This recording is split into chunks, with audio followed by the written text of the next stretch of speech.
आज मैं कोई कहानी नहीं सुनाने आया हूँ। आज मैं सवाल पूछने आया हूँ। सवाल ये नहीं है कि किसी शादी में करोड़ों रुपए क्यों उड़ाए गए। सवाल ये है कि क्या आज धर्म भी एक शो बन चुका है। क्या आज कथावाचक बनकर लोगों को भावनाओं में बहाया जा रहा है। और क्या सच्चा संत वही है जो चमक दमक में दिखे। आपने हाल ही में देखा होगा इंद्रेश उपाध्याय की शादी। शादी नहीं, पूरी एक फिल्म इवेंट। करोड़ों की सजावट, वीआईपी मेहमान, सोशल मीडिया पर शोर। लेकिन जरा सोचिए, जो खुद को संत कहलाता है, क्या उसका जीवन इसी वैभवशाली होना चाहिए। क्या संत का मतलब दिखावा, पैसा, भीड़ होती है। यह संत का मतलब त्याग, ज्ञान और सत्य होता है। ये पैसा कहाँ से आता है। जनता की जेब से।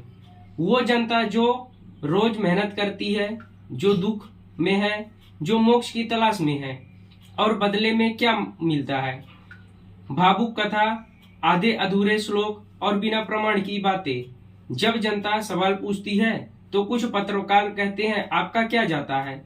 शुभंकर मिश्रा जैसे लोग जनता को ही दोषी ठहराते हैं। आप देखिए जरा इनकी वीडियो।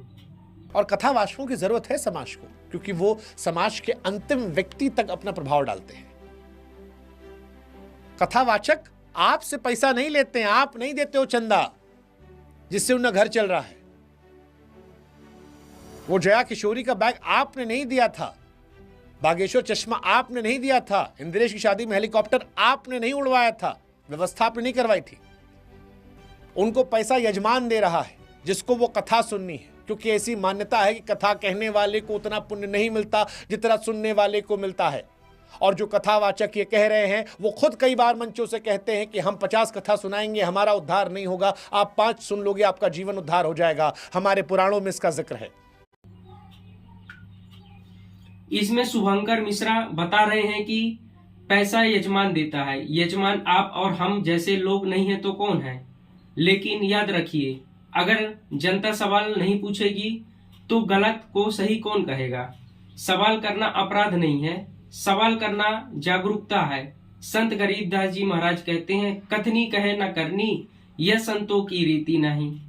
जो बोले कुछ और करे कुछ, वो संत नहीं हो सकता। सच्चा संत कथनी और करनी में एक होता है।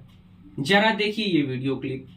हिंदू वैदिक समाज में एक बात सत्य बताएं, विवाह में जयमाला पहनाने का कोई रिवाज नहीं है। ये जो विवाहों में वर वधू एक दूसरे को माला पहनाते, ऐसा कोई नियम नहीं है। ये तो केवल स्वयंवर में नियम होता था कि जो राजा प्रिय लग जाए उसको कन्या माला पहना करके चुन लेती थी कि इससे हमारा ब्याह होगा। अब उसी को लोगों ने सिया राम जी की परंपरा से प्रारंभ किया। फिर वो जयमाला का प्रसंग होता है विवाहों में, बाकी उसका कोई नियम है नहीं। नियम केवल फेरे और विवाह उसी से संपन्न होता है। आज कई नकली कथावाचक सिर्फ मंच जानते हैं, शास्त्र नहीं। भावनाएं जानते हैं, ज्ञान नहीं। अगर उनसे पूछा जाए वेदों में कहाँ लिखा है, गीता के किस श्लोक में, तो जवाब नहीं होता, बस कहानी होती है। अब बात करते हैं संत रामपाल जी महाराज की। ना कोई दिखावा, ना कोई चमक। हाल ही में पंजाब और हरियाणा में आई बाढ़ में 200 से अधिक गांवों को अपनी अन्नपूर्णा मुहिम के तहत करोड़ों की मदद दी। मोटर और पाइप पहुंचाए और 10,000 से ज्यादा लोगों को गोद ले लिया।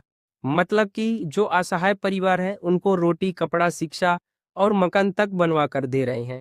और उनको इस कार्य के लिए किसान रक्षक सम्मान, किसान मसीहा सम्मान और भारत गौरव जैसे अवार्ड मिल चुके हैं।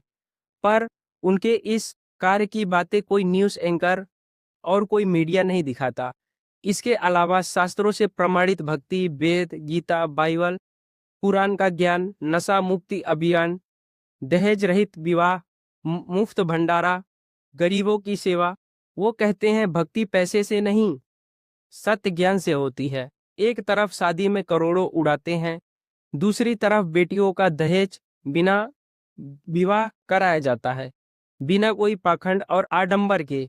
मात्र 17 मिनट में 33 करोड़ देवी देवताओं को साक्षी रखकर एक तरफ भावना बेची जाती है, दूसरी तरफ ज्ञान दिया जाता है।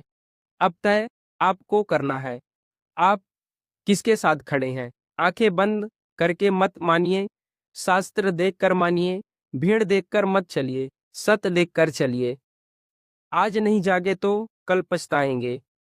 सच्चा संत पहचानिए, सच्चा ज्ञान अपनाइए। सत्य ही मुक्ति करेगा। धन्यवाद।